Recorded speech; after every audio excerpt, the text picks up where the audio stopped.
We know there are many choices in internet radio, and the staff and host of LA Talk Live would like to thank you for choosing the internet's hottest destination for the most eclectic sound and invigorating talk.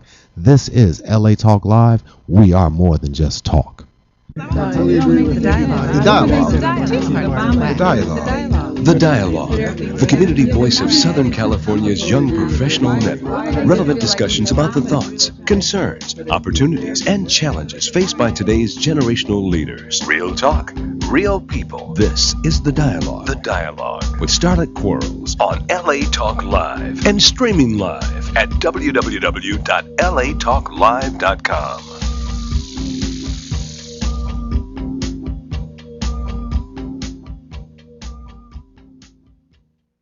Peep this. Peep this. Peep. Happy Halloween, everyone. Good evening, ladies and gentlemen. Welcome to The Dialogue. Real Talk, Real People. I'm your host, Starlett Quarles, and we're on live at latalklive.com and streaming live at latalklive.com, as well as 1690 AM, the one in Omaha, Nebraska. As always, The Dialogue is the voice of our generation. So thank you so much for joining us here every Wednesday from 5 to 6, where we like to discuss the topics that are relevant to today's generational leaders.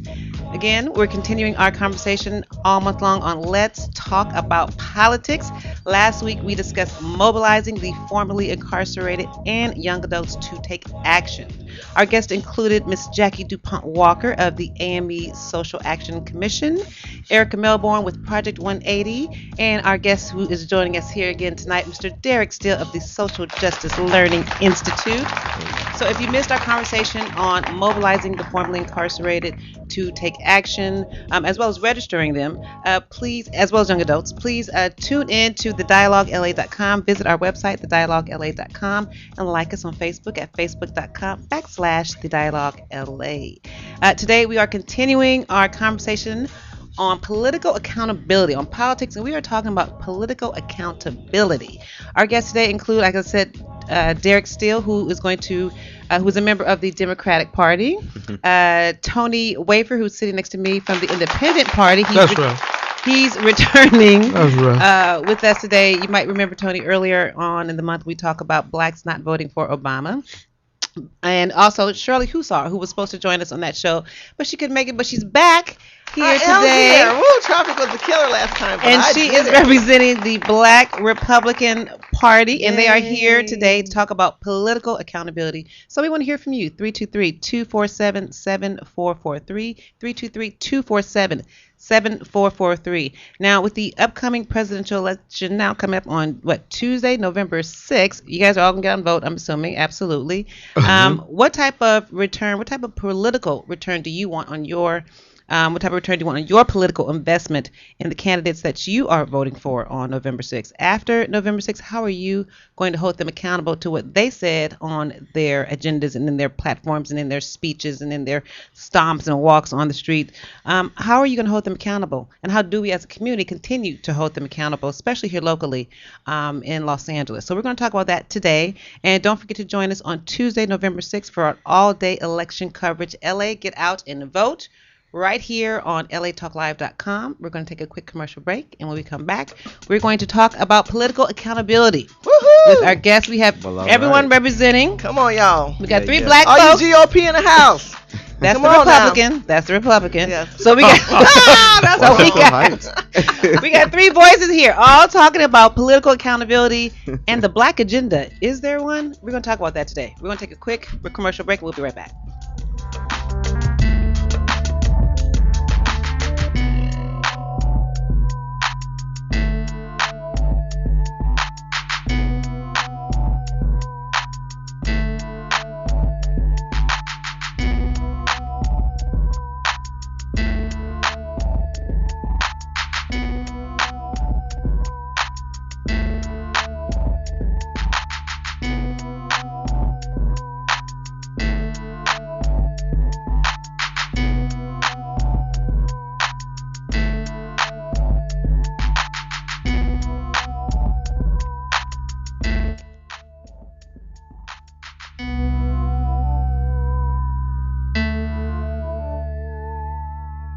We know there are many choices in internet radio, and the staff and host of LA Talk Live would like to thank you for choosing the internet's hottest destination for the most eclectic sound and invigorating talk.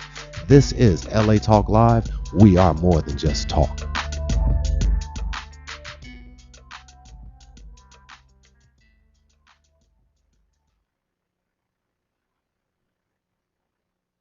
Are you voting on Tuesday, November 6, 2012? I know I am. Hi, this is Nicordelai Corte, host of People Are Talking, right here on latalklive.com, encouraging all of our listeners and viewers to get out and vote on Election Day. This is the most important election in our American history because there's so much at stake. We need everyone in LA to register and have a voice on November 6th, Election Day. The state of California has over 6 million people that are eligible but not registered to vote, and about half of those folks live right here in LA County. If you haven't yet registered, don't worry. You have until midnight, October 22nd, and you can now even register online. So if you have a signature file online with the DMV or a state ID number, driver's license number, whatever it is, you can now register to vote at registertovote.ca.gov. And be sure to tune in on Tuesday, November 6th for LA Get Out and Vote. We'll be broadcasting live Election Day coverage from 8 a.m. to 8 p.m. all day right here on LA Talk Live, where we are more than just talk. Now get out there and make a change. Hi, I'm actor Keith David, and I'm joining the Social Action Commission along with the AME Church, AAMLC, and Delta Sigma Theta Sorority in encouraging young adults 18 to 29 and the formerly incarcerated from the states of California and Nebraska to register to vote. With the voter registration deadline of October 22nd quickly approaching, we wanted to encourage these two groups to take action and help make a difference in the 2012 voter turnout. Operation EMR is a nonpartisan joint effort of civic engagement created to educate, mobilize, and register every eligible voter, including young adults 18 to 29 and the formerly incarcerated citizens of the states of California and Nebraska. To learn more about Operation EMR, visit www.ame-sac.com. To register to vote online by midnight October 22nd, please visit www.ame-sac.com. The dialogue. The Dialogue, the community voice of Southern California's young professional network. Relevant discussions about the thoughts, concerns, opportunities, and challenges faced by today's generational leaders. Real talk, real people. This is The Dialogue. The Dialogue with Starlett Quarles on LA Talk Live and streaming live at www.latalklive.com. Welcome back to the dialogue, Real Talk, Real People. We're on live at latalklive.com. And today we are talking about political accountability with our esteemed panel today. Tony Wayford, who is representing the Independent Party. Well, not representing, but he's a member of the Independent Party. Shirley Hussar, our Black Republican. And Derek Steele, who is a Democrat. And they're all Black Democrat. the Black Democrat. I appreciate that. All right. Am I Black, African American, colored, Negro? Which one am I today? I'm all that. I want to be green. I want to get paid. You all that. I You want to be all Indian that. so I can get a check. The Indians get a check. If I can prove the Indian in us, I get that check. We know you, Blackfoot. Okay, so today we are going to be talking about political accountability. But before we do that, unfortunately, we had this crisis on the East Coast with the Hurricane Sandy. And so I just want to get you guys' opinion on how you think Obama is responding to this natural disaster. Well, I like to first say, I'd like to send out love to the families who are actually dealing with that issue. There's no politics in that, really. We're just hoping that everybody is safe and sound. I know there were some folks who lost lives, and we want to make sure that we continue to pray for the families and the people who are there. Absolutely. So prayers go out to the people on the East Coast in New York and New Jersey and Atlantic City. Indeed. Our prayers are with you here on the West Coast. But what do you think? How is President Obama responding? He's responding in the way that a president should respond. Okay. There's no doubt about that. Like he immediately got to it. I saw I was reading an article earlier today where the president let the governors know, if you're catching red tape anywhere, call me in my office. Okay. You know All what I right. mean? Absolutely. That's huge. You know, that's doesn't have anything to do with party lines, in my opinion. I think as a president, that's what a president is supposed to do when something like that is going Okay. down. Shirley. You know, I definitely would say a prayer out there. There's some great people out there who are engaged in this country, and they were politically active. Unfortunately, a lot of families, a lot of lives have been lost. A lot of people are discomfort right now. So we definitely want to say a prayer out there in Jesus' name that God brings everything together. You know, we're Americans, number one. Okay. Before we're party lines, we're Americans. And it's wonderful to see that, you know, parties can work together. We have a governor in New Jersey who's a Republican governor. Chris Christie has been on it. He has put down the fact of this is not about politics. It's about Obama and Chris Christie and all the governors that Are you are saying Chris involved. Crispy? I'm sorry. He ain't black. I know, but he sounds crispy. Well, you know, he's an Italian man, big full-figured man, lots of pasta, a lot of personality. But Chris Christie. Chris Christie, Okay. sorry, thank you, Chris Christie, is working with the president. Look, it's not about the president here. It's about all governments working together, all legislation working together, from local, from state to federal. And that is what is important. And that's what makes America great. Okay. All right, Tony. Again, like everyone else, my prayers and thoughts go out to those who are suffering. But I really think even more so than that, it's interesting that we having this conversation. And the only reason we're really having this conversation because we had a buffoon in the White House before when Katrina hit, and now we're all of a sudden shocked that a president does what a president should do. Only probably because we hadn't seen that before. We're not talking about this because of the last administration. We're talking about this because people's lives have died right now. I didn't talk when you was talking. I know, that's too bad. That's why you came after. Again, what we're saying is we had an absolute buffoon in the White House. Okay. So now we see a person doing what a person should have done, and it's interesting how we have these dialogues when the president doing what actually the president should be doing. Now, is it, you think and the only reason it's a conversation because we had a madman in the White House first time who didn't know what to do but look out the window. So with the election coming up on Tuesday, November 6th, is this going to help or hurt Obama? Well, I think let's talk specifically about the election itself. Okay. It's going to be really interesting to see what happens because we're dealing with floods in those particular areas, right? And not only just those, but even the places that got hit with snow, right? You're talking about people getting to the polls. It's going to be really interesting to see what happens. That's a good point. Because to see what the results are going to be, because you know, coming out, there was a really big push from the Democratic side of things to get people to go and vote early. Right. Well, actually, on both sides of the aisle, it was really about getting out and vote early. But Obama was already, as of the last time I checked, was like earlier at the beginning of the week. He was like up 2-1 on early voters in Ohio. And I don't know what the numbers were exactly, but you know, Obama was looking like he was doing pretty good, especially in the African American community. But the results are going to be pretty interesting to see what happens because getting to the polls is going to be tough, especially in New York. You guys gonna stuff the polls? I'm just messing with you. At least you know this room is kind of slanted. At least you know you're on your own in this I'm just messing with you. No, but really, what do you think? Is this going to help or hurt your candidate? I mean, your candidate's a little bit hot water today with, you know, the ads that he's playing in Ohio, and him and Paul Ryan are out collecting food. So how is the Sandy disaster going to impact your candidate? Number one, we're not stuffing polls. That's something you guys do through Acorn and everything else. Number two, as far as my candidate, he is up in Ohio and he's doing well overall. I think you guys are nervous and worried because you're knowing that our people are not coming out because they don't support this administration as a national as a whole. Unfortunately, Sandy it has occurred and it has affected that part of the region of the country, but we still have other people on our side. I mean, we're cooking out here, so we're not affected by it as much as they are. And the votes still go on. No matter what the weather is, voting still takes place. So absolutely, I think Romney's doing a great job. I think he's out there getting his opinion. This is the difference between apples and oranges, people. This is not about personality traits, if you like, or the past administration. Everybody likes to relate to the past. The past does not move us forward. I'm a forward-thinking person, and the only way you're gonna move forward is if you look at the facts. And under this administration, it has failed us financially, and we need to go with someone that's going to talk about the economy and jobs. Why are your face doing that? I just think it's always interesting when people say, "Don't look back, don't look back, don't look back, don't look back." And you know, Malcolm Pillar said, of salt. Malcolm said it best. She said a That pillar of all our studies, history is most prepared to reward all research.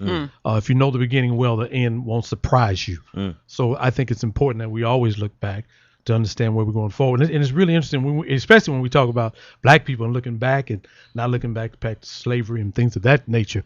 But I defy you to tell a Jew not to look back and look at his history and what happened to them as a people. That will never happen. Absolutely. You'll only tell black people to do that. Absolutely, you're So I just absolutely think it's right. interesting when we suffer historical amnesia, but when the white folk jump up. Okay, you and decide. related to politics, though, okay, let's talk about the facts of where we are now, where we were in the future. Right now, we need to move forward. People are still homeless, still jobless.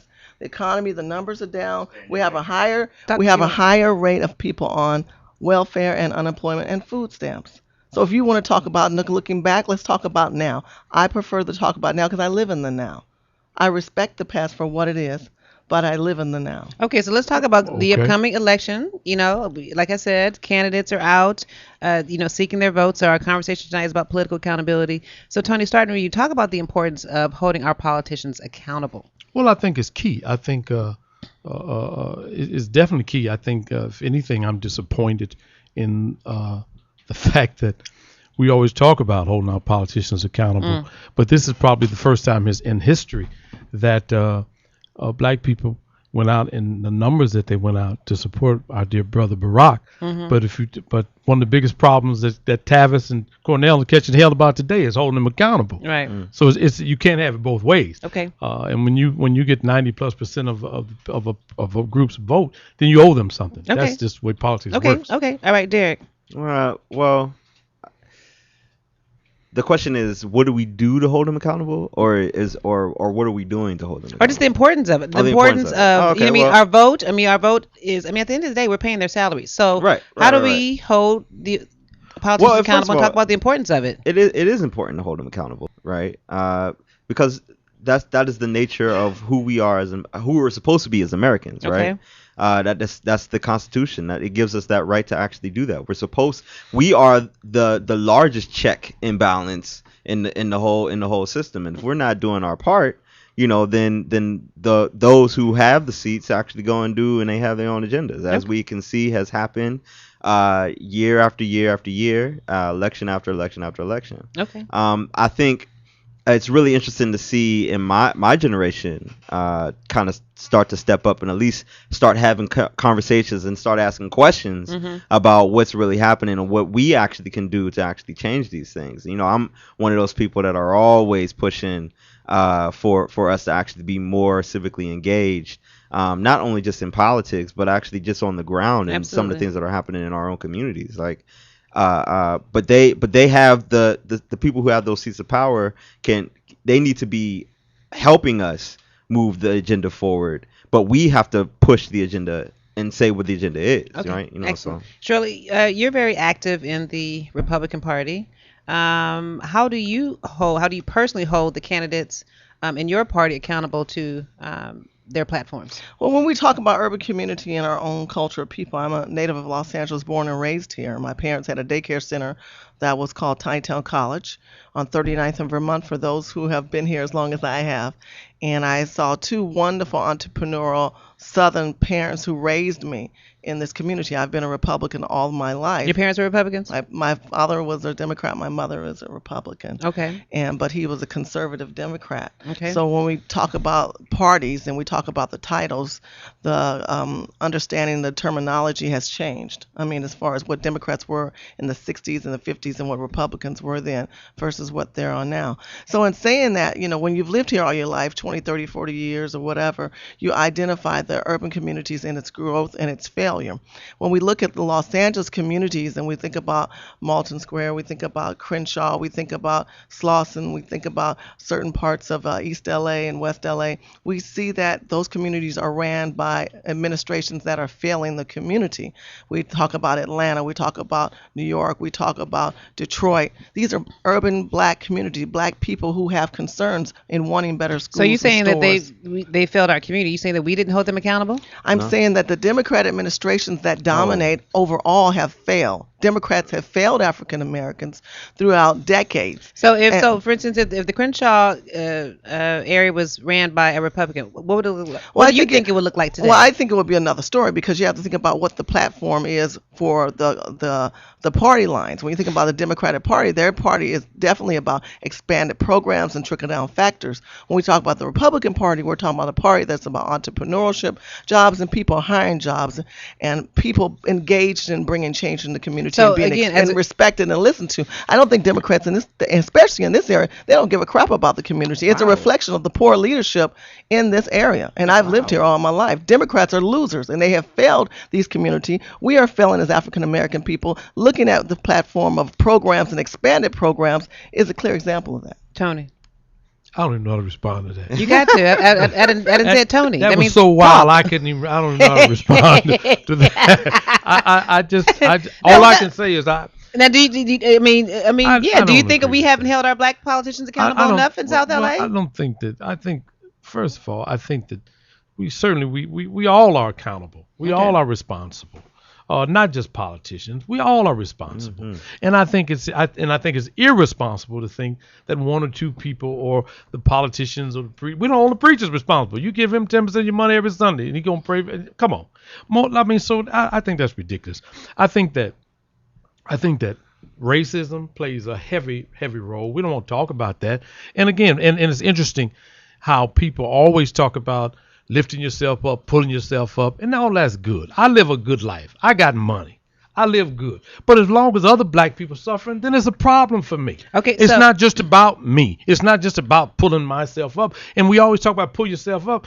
But aren't you supposed to vote like in your own that self-interest? rising tide lifts all boats. Well, that's only good if you got a boat. Everybody ain't got a boat. Aren't you Some supposed people to got a hole in the boat. Okay. So does the black community get a return on their political investment like other communities like Santa Monica, Pasadena? Black elected officials don't get a return on it. He's going through rhetoric. Let's cut to the chase. Black officials not like don't Santa get a return Monica, on their investment. What do you mean black officials don't get a return? We're talking about what in the Congress? What are we? 7% of the Congress?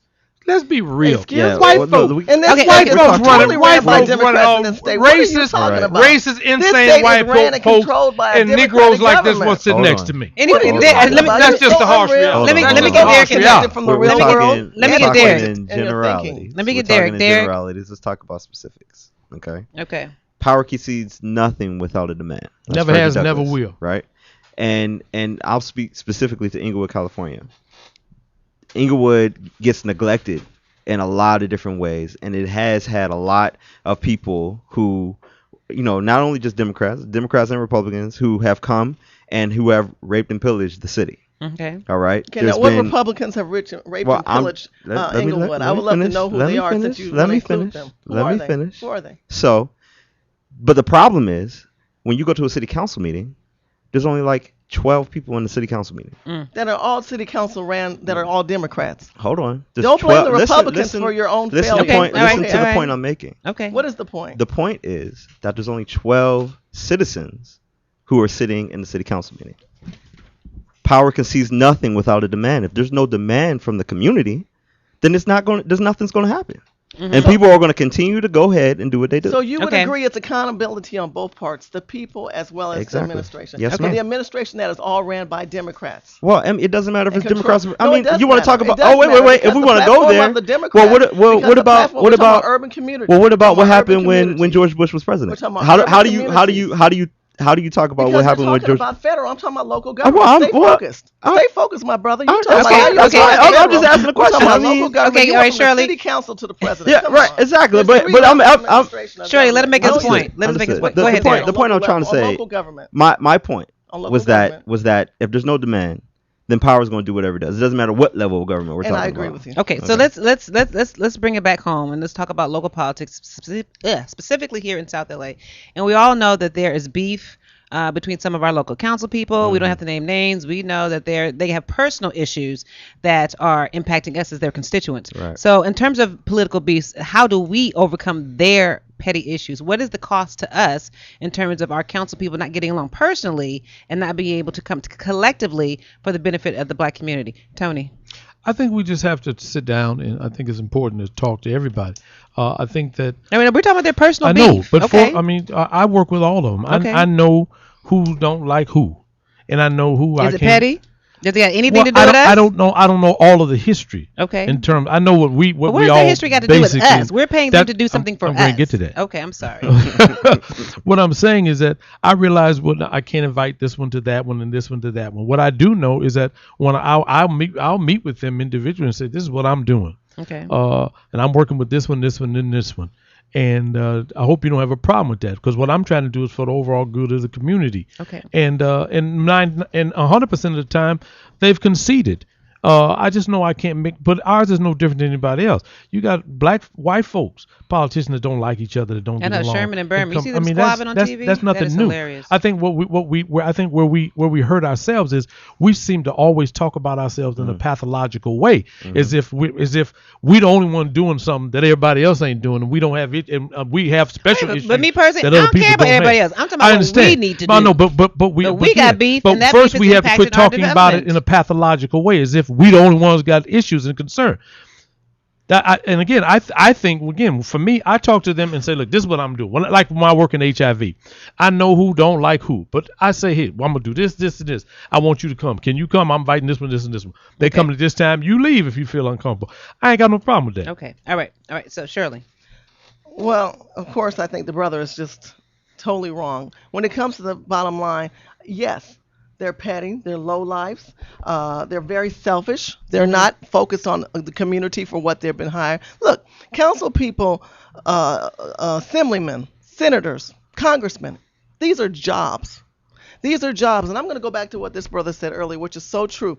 If they're not doing their job, and if we're not some doing our bipartisan job, support. well, no, this That's is cool.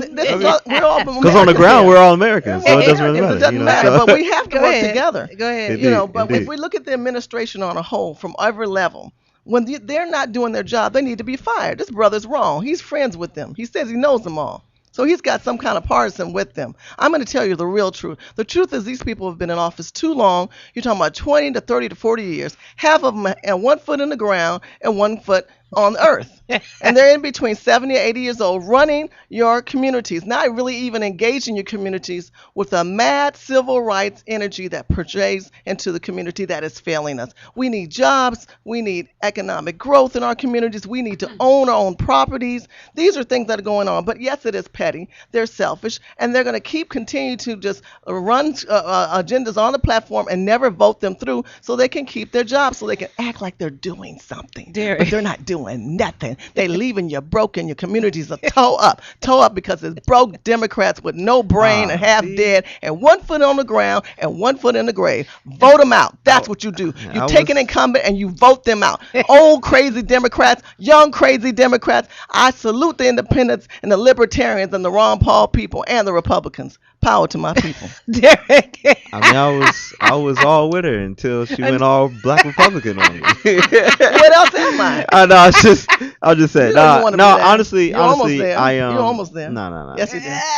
It's my thing is that aside from trying to make it a partisan thing of who's doing the most bad stuff, you know what I mean? Right. The bottom line is politicians across the board. I mean, I'll go federal on you just to let you know where I'm going. John McCain is old as heck too, right? So there's a lot of We're talking across about the black board. communities and urban Yeah, communities. I feel you. I Let's feel what go you back said, to but the bottom line agenda is of this Wait, show.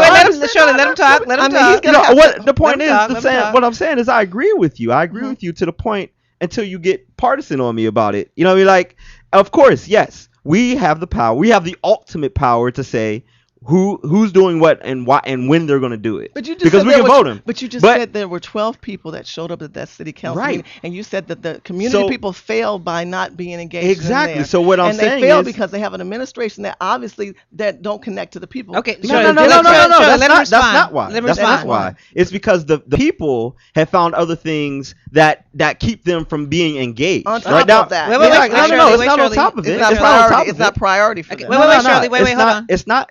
It has nothing. I wouldn't put it on the politicians not being, because there are politicians who actually on my city council who actually do work to engage the people. The people don't show up Okay. for whatever reason, I agree. right? The All right. people I agree and they with have that. the right to do so, Okay. right? Because we're all Americans. We're free. We can do Okay. whatever we want to do. A lot of us in my community don't have time to, right? So the point I'm trying to say is we need to work together to try to find out how on the community, as people who are in the community working and think that civic engagement is important, we have to work together to try to get them engaged. Okay, right? And I think you should that's vote where them all out because they're no good. No, I wouldn't go that far. Well, I'm going to go that far because I'm older We're than gonna you, and I take- lived in L.A. long enough to see that they're Understood, not doing understood, anything. They're understood. not doing anything for We're my going people, to take. and I'm done. Well, I'm Troy, done. stop talking.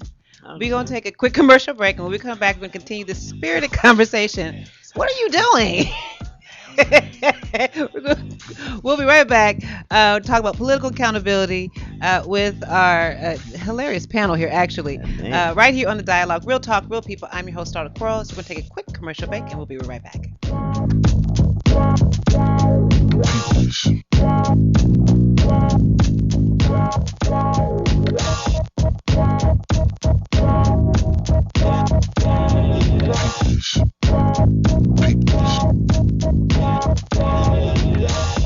This is an internet radio, and the staff and host of LA Talk Live would like to thank you for choosing the internet's hottest destination for the most eclectic sound and invigorating talk. This is LA Talk Live. We are more than just talk.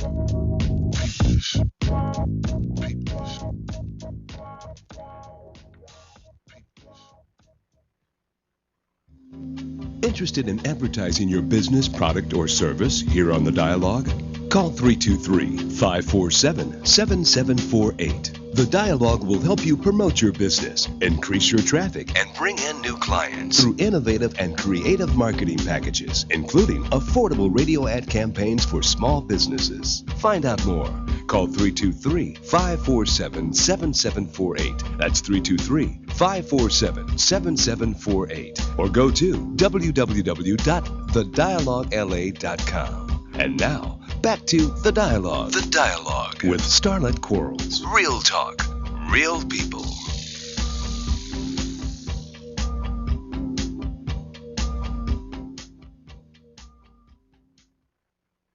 Peep this.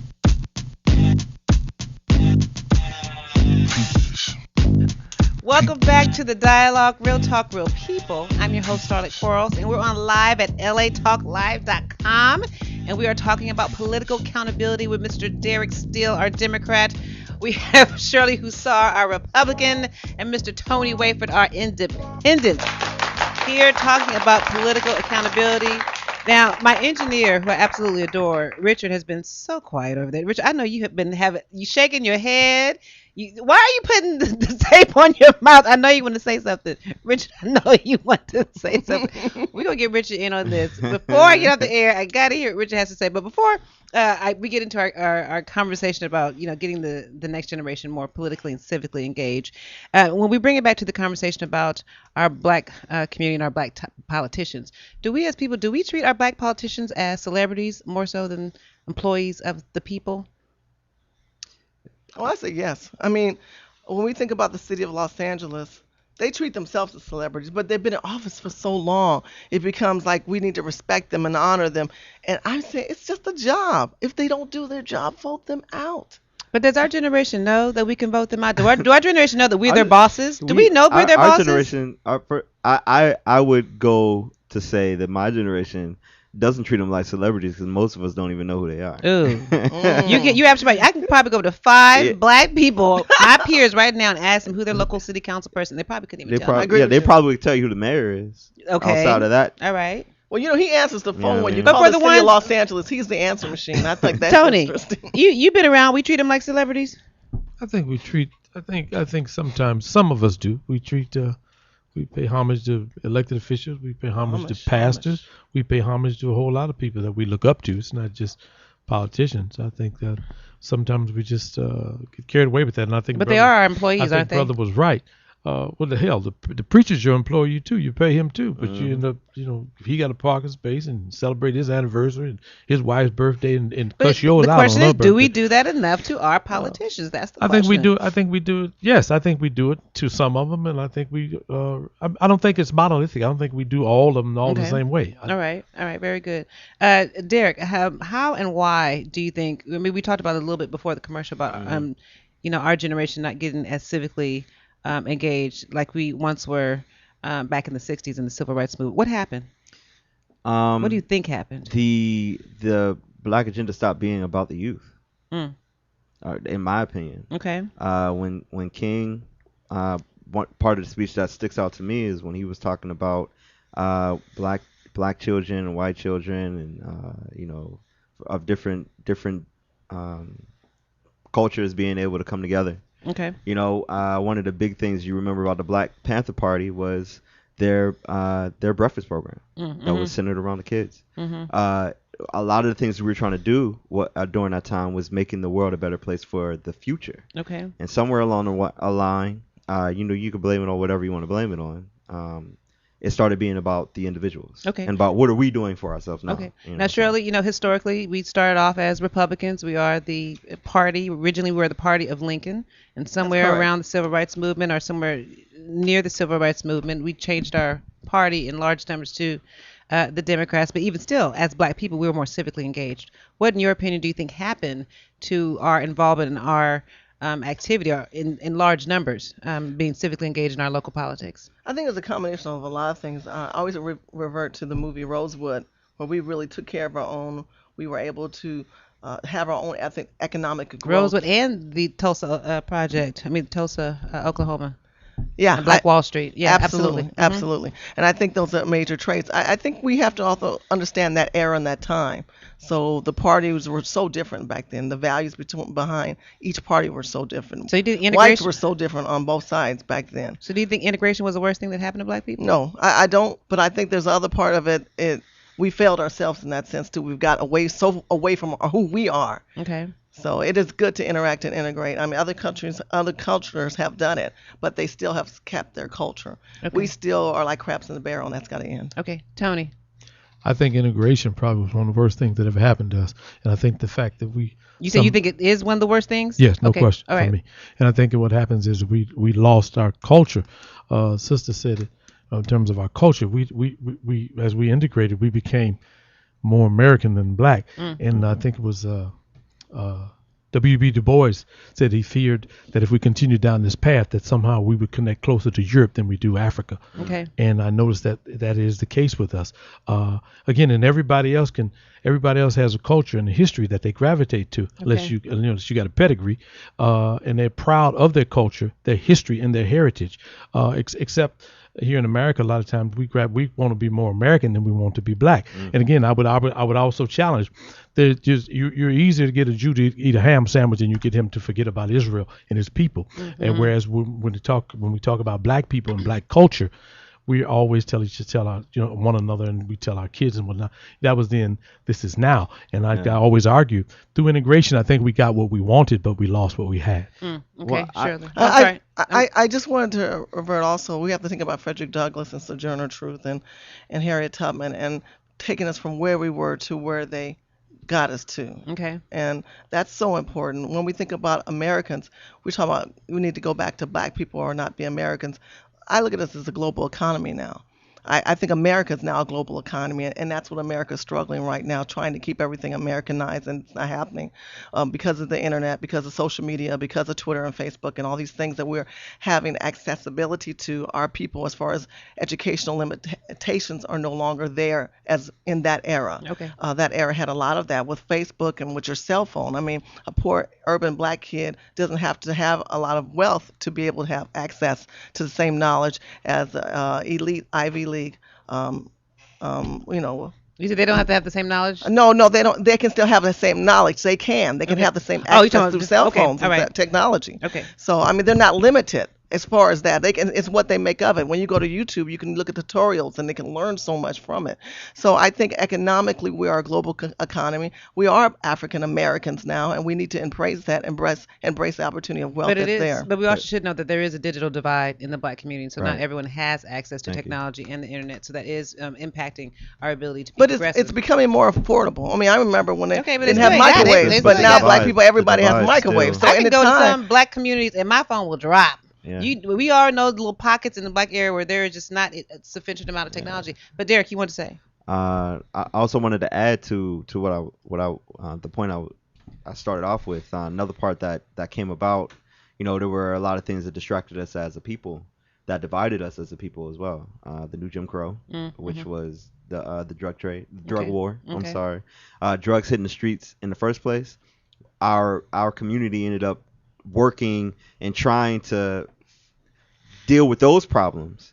So the idea of being civically engaged and passing that down to your, generation to generation, there was a huge gap of information that stopped being passed down. Okay. You know what I'm saying? And Derek, you and I often talk about the black agenda and whether or not it exists. And, I contend that it doesn't exist, and that in the 60s, all of us couldn't vote. Now, I'm not saying that individually as black people, there's not an agenda in our individual communities, but across the country, all black people, irrespective of socioeconomic status, could not vote. Do you know what I mean? So how can we hold President Obama accountable to a black agenda if it doesn't exist? So my question is there a black agenda? One. And if so, what is it? And if we don't have one, how do we develop it?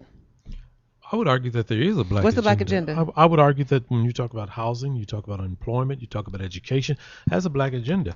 That's a black agenda for a certain sector of people. What's the universal what's the black white agenda? folks' universal You got a agenda? house. What's the white man's agenda? Wait a second. I think again we only want to pathologize Gays want to black marry. people. Hispanics want to be legal. What do black people want? Right. What we want. Most gay white men want to marry. You don't It's want not a job. an You issue got a for job. You said you got predominantly gay, money. but that has nothing to do with the rest of us. Wait a second, but If you're you supposed to suffering, vote I'm on your- suffering. okay, I'm Just because sorry, I go got a ahead. job, what does that mean? Okay, so I'm sorry. What is It's the only black a matter agenda? of time before Okay, it so affects tell me. me. Answer her question. What is the black You know what I agenda? Answer her question. I just did. Okay, No, you didn't. Cheryl, it's the You black did, though. agenda. There Especially is no from black a- agenda. Okay. Look, there is no black agenda because we're all Americans, and black people don't really have a platform where they're fighting for each other. Why? Because the urban communities are all ran by Democrats that don't provide an agenda for our people. Well, if we all Americans, why don't white Americans come in and make it right for the poor black in Americans? Atlanta, Detroit, If we and all Los Americans. Angeles, we see that those leaders have been in office so long that they're also disconnected from their people. They're in Washington Strong and they're not Thurman, coming how back long was down. he in office? So therefore, what is the problem? died The in problem it, is we didn't he? have no black agenda because the leaders that are black don't have an agenda themselves. Okay, you talking about you leaders across the country? Absolutely. All the white Urban folks for the on urban communities. on supervisors board. There. Lerzowski This and is a them. man who's got How a long job they and been? How money. long they been on? How long they been in There. office? Mad. That's Do we have a black crazy. agenda? Where we going with In your this? opinion, Disconnected. is there a black agenda? There is a black agenda. What's the black agenda? And I would say that as far as the agenda that I'm working on is empowering the youth to pass down the information that got lost. But you say you're working on what is the black Right. agenda? So there's a huge chasm of information that didn't get passed on. Okay. Right. Black Republican, Black Democrat, Black Independent, doesn't matter what it is.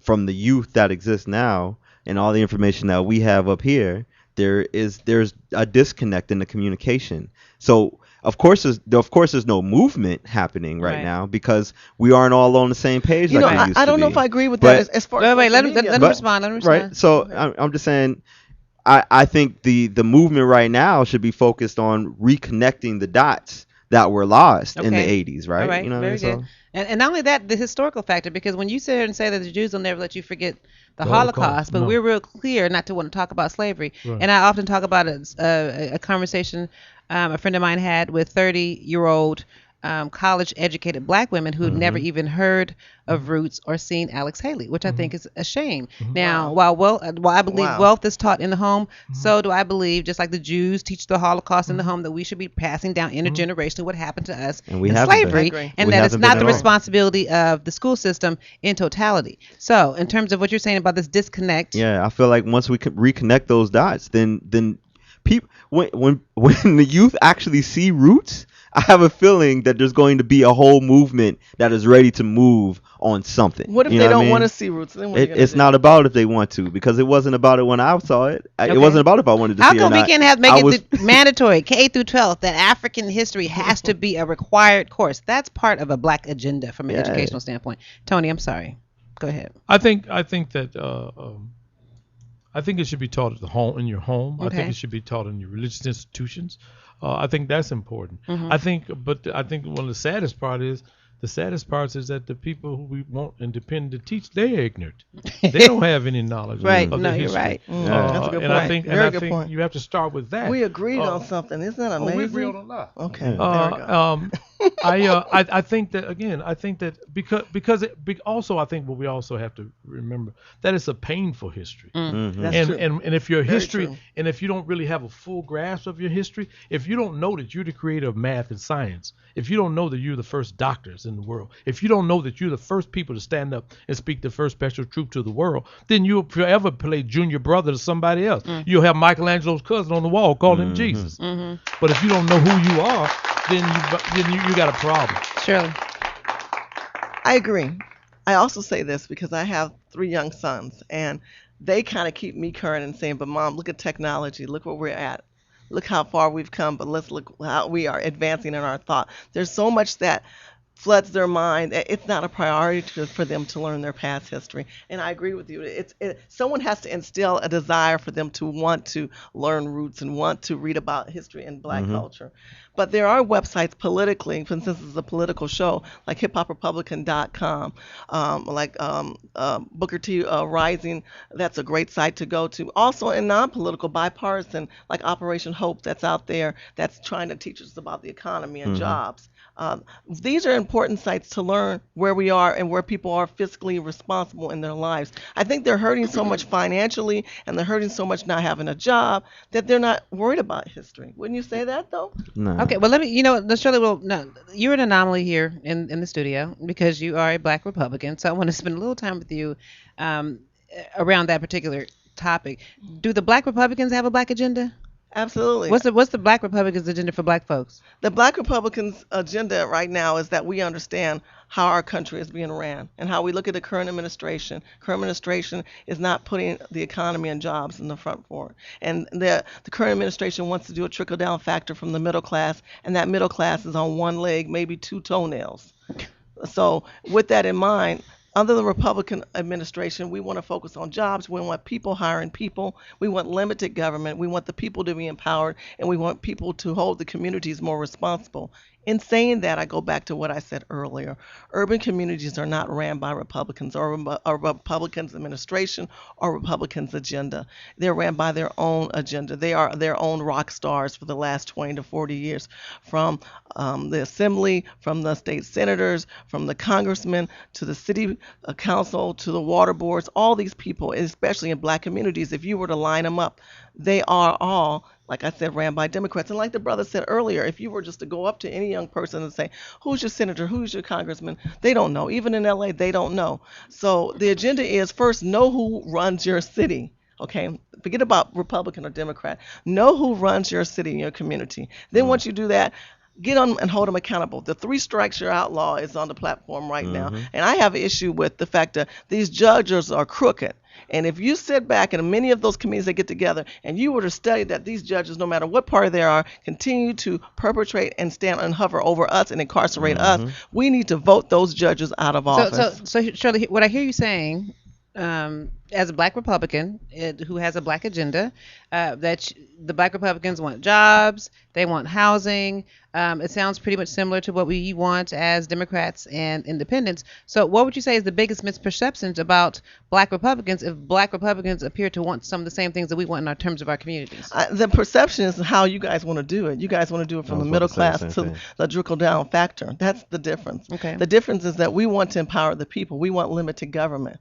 Okay, there's a fiscal responsibility that we want the people to understand and be engaged with. But when you have urban communities that are ran by governmental programs and expansion of government, especially in the state of California, people continue to want to tax. Look at all the propositions that want to, instead of handle the budget that they've been given, they want to expand their budget by asking you, by allowing them to have you be taxed more. So you guys like to tax more so that you can cover your bills. We like to say, here's your money, work what you got, make it happen. There you go. All right, Yeah. Tony. Okay, I'm sorry. Go ahead. Well, to that point, I think some of the ideas that she's referring to, especially as far as taxes are concerned, they clearly don't work when you have people who are not engaged in overseeing what's being done, right? Okay. Who don't go to the city council meetings and find out what the budgets are and what's being paid for. When you have an oversight committee that actually is there, but people aren't really as engaged as they should be, and those people who are doing those different constructions or whatever are going over budget, and nobody's really paying attention. There's no dog in the doghouse. So there's no watchdog. Tony, in terms of the independents, do they have a black agenda? If so, what is it? I can't speak for the independent. Okay. I mean, I think we do have a black. I think black people. I'm talking about as a black person. Okay. I think we do have an agenda. Again, as I said, housing, education. There's a number of things. I think that it's unfair that we would necessarily, because I don't even know what the white agenda is or the Italian agenda is or the Jewish agenda is. Do you care? No, but I'm just saying. Why should you? But what I'm saying is that for some reason we always want to hold us to a different standard than we do anyone else. And again, we need to hold ourselves to a standard. Period. I think we are held to a standard. I agree. There's no fact. What standard are we holding ourselves? When you see you were just talking today about hip hop and how it's stupid and how are we checking each other? Are we checking each other? Yeah, How yes, about we the do checking check. with When we these check, We're doing crabs in a barrel, but are we checking each other? I totally disagree that we're doing crabs and checking. Somebody's not crab in the barrel. No, I'm not saying and that I think it too is. often we repeat. I think we repeat absolute nonsense. Okay. It's like, for instance, let's take hip hop. Like I was saying, I can make a song tomorrow. It's calling you bitches and you hoes. I can say nigga all day long. I can, and that's wrong. But I cannot make a song tomorrow, and white folk will distribute that all over the country. Rescue me if I'm wrong. It's wrong. But I cannot make a song saying faggot, talking negative about homosexuals. I cannot make a song talking negative about Jews. I cannot make a song talking negative about white people. Yeah. So the standards is clearly different. Okay. And again, we don't distribute that foolishness. Okay. So don't charge the victim with the crime. It's just like Sister was saying, we give you money and you do what you need to do. I think it's really interesting how people can be born on third base and talk about they hit a triple. That's really interesting to me. When you come from way back here, if I'm on second base and you on third base, I'm as a white man, and you on third base, I'm really ahead of you because I came from much further back than you. But wouldn't you say that's part of a mindset of how you're thinking, though? Because if and I'm gonna say that to you. Let me tell you why. Because when I have my children, remember when my middle son was 8 years old, and they talked about minorities, because BET was on. He said, "Mom, what's a minority?" I agree with you. And I went, oh my God, I thought, did I fail as a black woman? What do you mean you don't know what a minority is? And because I didn't instill that in him. I didn't not to instill the and that was good. Right. I applaud you. I wanted him to progress. I didn't want him to think that he was on third base. I absolutely agree, sis. I want him to progress. So tell me, absolutely how agree. do you take this generation like him and the one younger talking to than the mic, him? sweetie. I would argue that we have, this is just the world according to Tony Wayford. I ain't got to be right. I just would argue that we need to set some standards. We had standards at one time. And again, this goes to me. It's just me. It goes back. What's the agenda then? It goes back to, I agree with the brother. Like I agree with you, brother, in terms of what drugs did to our community. 100%. But they don't give dope away. You got to buy it, man. Yeah, I feel you. My brother died, was a dope fiend. Right. He died. We came from the same house, man. He made bad choices, okay? Some of us make bad choices. But also, I would argue that there's a difference in terms of the support system for those who make bad choices. Talking to the mic. Black people use dope, go to jail and die. White folk use dope like Howard, what's his name, Downey Jr., and breaking somebody's house, getting the wrong bed. And he goes to a place in Malibu and gets his career boosted. And he gets his career boosted. Yeah. I mean, what's in that? Steve Garvey used to play with the Dodgers. Used to whoop his wife every wash day. Chris Brown does what kids do. He had a fight with his girlfriend. It was mutual combatants. Now she fought back. She just didn't come out as well as he did, but she fought back, and they find a way to reconcile. And then they beat him down in the press like, oh, now all of a sudden they want to do a 60-minute special on her about battered women syndrome and Stockholm syndrome. Okay. So again, that goes back to what I say. We always address our issues from a pathological standpoint, and Negroes sign on to that foolishness. And I'm so glad that your son asked you what's a minority, because I don't even know what that is. Okay, so majority of people in the world are people of color. So let me ask you, how many of you guys here? I got an independent, a Democrat, and I got a Republican and a Democrat.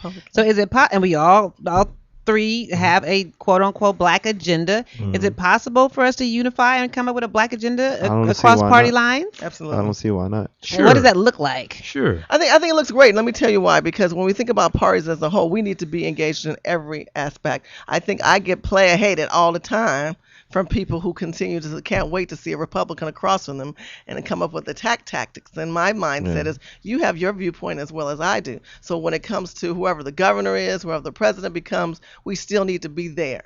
We need to be there. Yeah, and I think it starts on the ground. Richard, is there a black agenda? Why are you putting the table? Is there a black agenda? I'm going to side with Tony. Okay. I think this focus on an agenda for black people is tantamount to us always feeling like we've got to do better than the white man. Okay. When in reality, the idiocy of racism is that no one chose their color. You make the most out of what you're born with. Right next door, we have a school for handicapped people. The blind people, when I try to lead them to the door, they tell me, I don't need your help. We just got to get off this thing about being black. That's what we are. Understand our roots and get past this agenda thing, because I'm like, Tony, what agenda do the Italians have? But I think you have to Can find you a clap balance. because you between spoke? I the two, need though. Richard. Thank you, Richard Carr, the voice of Richard Carr. I'll do his clap track for him. I think that. I But think don't we also, need to have I a think, balance between the both, though? Because if we talk about not having a black agenda and then saying, well, look at the past and look at the future, you need to have a balance. But in I think what's most important, I think we forget, regardless whether you're Republican, Democrat, Independent, black, white, or brown, green, whatever. Our call and charge, I think, as humans, is to speak for the most vulnerable amongst us. At the end of the day, God is going to judge us how we treated the most vulnerable amongst us, and I think that has nothing. Are we not the most vulnerable? And that's where our agenda is. That's a human agenda's thing. in the hand of God. That's a human thing. Okay, but in our communities, are we not the most vulnerable among us? No question. All right, so that's why I feel Tony don't like look so vulnerable. I feel like at that point, Shirley don't look so vulnerable. at that point, that's where I feel like an agenda is needed, because we need to. Yes, I do agree that we do need to focus on ourselves. As a group. So is our agenda? Is our agenda cultural or is it generational? It's generational. What's the agenda? Absolutely generational. What's the agenda back east right now? Absolutely generational. What's the agenda back east right now? To save those that are vulnerable, correct? Right. Do we need to actually hold a summit to realize that unemployment I'm is not saying that we disproportionate need a summit. among And people so- of color? but- Do we need a summit Yeah, but to we're know talking about right before- now what is number one on our unemployed? economy. Is economy on the platform. That's what's number one in this country. That's the number one problem in this country. People are jobless. They're homeless. Welfare is growing in this country. We These are own workers China. that are- China owns us. Yeah, we're the worst among Barack us. didn't do that. Hold on. Okay, all right. That is we are the worst among not only just economy. We're talking about health. Let's talk about health for a second. We are at the top of the list of the worst things, and at the bottom of the list of the And best Tony, you know that things. you work with HIV and AIDS. You know You what just I told mean? me the other day that heterosexual black women are the highest Growing among. number of new infections in the country. Absolutely. Exactly. Absolutely. So And there yet has we to don't be- die, we multiply. Absolutely, we're like roaches. If we want to Do talk we about really need an minority agenda? issues versus Yes, we priority need an Can't we issues, just agenda. survive? But Nah. if we, Are we black not people on an talk agenda? about We've been the surviving minority We've from been issues, surviving. the Wait, are we not on an priority issues, the priority agenda issues in this rising up out of is slavery about- and Wait a second. antebellum South? But we're We're wait on a an second. agenda. We've always persevered. They can duplicate our lips. They can take our booty. They can dance like us. Remember, the only little Asian girl we accepted was on Soul Train. But you cannot take our perseverance. You cannot take our perseverance. So than that's in roaches. us. Our And spirit. You cannot take black people's perseverance away from them. But therein lies our in that agenda. same And idea, therein lies our if we can agenda. get if Therein we get ours together, right, and we show how the least among us can come up and rise like we're supposed to, right? Then we set the platform for how others can do the same, like we always have been. We're trendsetters. We always have been trendsetters. All right, so we're coming down to the last minute. minute. So I want you to, Derek, how can people find it? And tell us, how do you get past the hype? So when we're listening to these politicians and on Tuesday and we're listening to their platforms, how do we get past their hype and hold them accountable after November 6th? Man, it's really up to the individual. But I say just get engaged and start listening. That's where it starts. I'm talking specifically to all you guys, 23 to 35, all y'all the real 80s babies. Get your life together. Listen to what's going on. Be civically engaged and vote. And please. how can they find you at the Social Justice Learning Institute? www.sjli-cp.org. Thank you very much, my love. Number Shirley. one, get control of your emotion. Put race aside. put the economy aside and think about your scenario. Understand where you are in this country right now. Think about the fact that you have a job or don't have a job. A family member who's homeless might be living with you. You might be in a barter system right now. You're sharing, you're carpooling. You realize that this administration is failing your livelihood. Your lifestyle has been disrupted.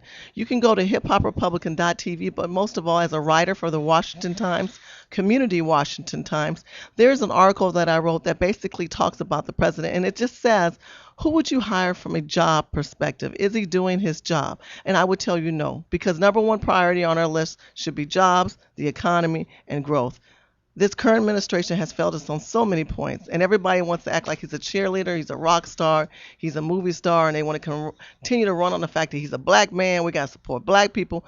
But I'm sorry, think about yourself and vote consciously on things that will affect your financial future. My name is Shirley Husar, Husar. You can follow me on Twitter, and you can also follow me on Facebook and LinkedIn. That's Husar. I am ready to rock with you. I am ready to debate with you. Follow me on Twitter, my brother and my sister. Tony, how can people find you? I think moving forward, I think we need education, Okay. organization, mobilization, and confrontation. And then we need reconciliation. All right. Because I think those are the things that we need to move forward. And I believe that a people that cannot save itself is lost forever. Look at you. You just did some rap just then. You was rapping. Oh.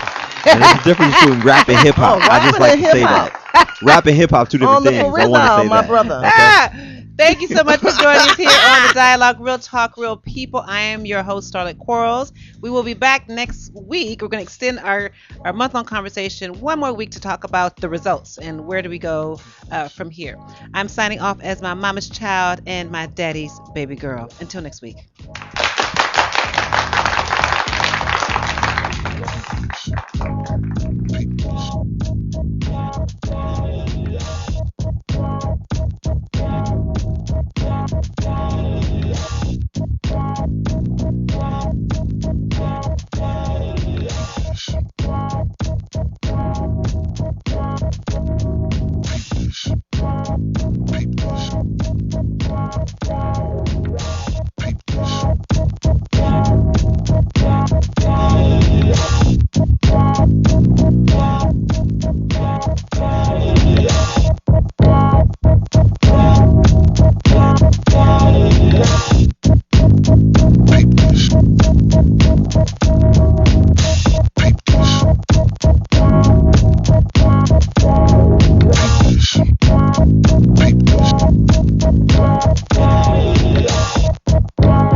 We know there are many choices in internet radio, and the staff and host of LA Talk Live would like to thank you for choosing the internet's hottest destination for the most eclectic sound and invigorating talk.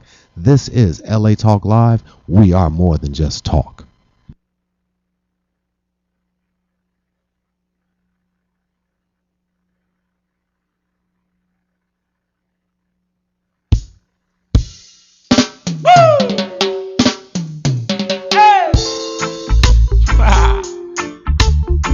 Of the world.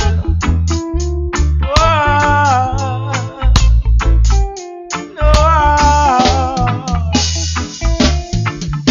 Stop all this violence, what's going on? The fussing and the fighting. Let us praise the Most High and live in love. Live in love, live in love. Africa awaits its creator. Let us educate the boys and girls. Oh, yeah. Stop all this violence, what's going on? The fussing and the fighting. And let us praise the Most High and live in love. Live in love, live in love. Africa awaits its creator. Let us educate the boys and girls.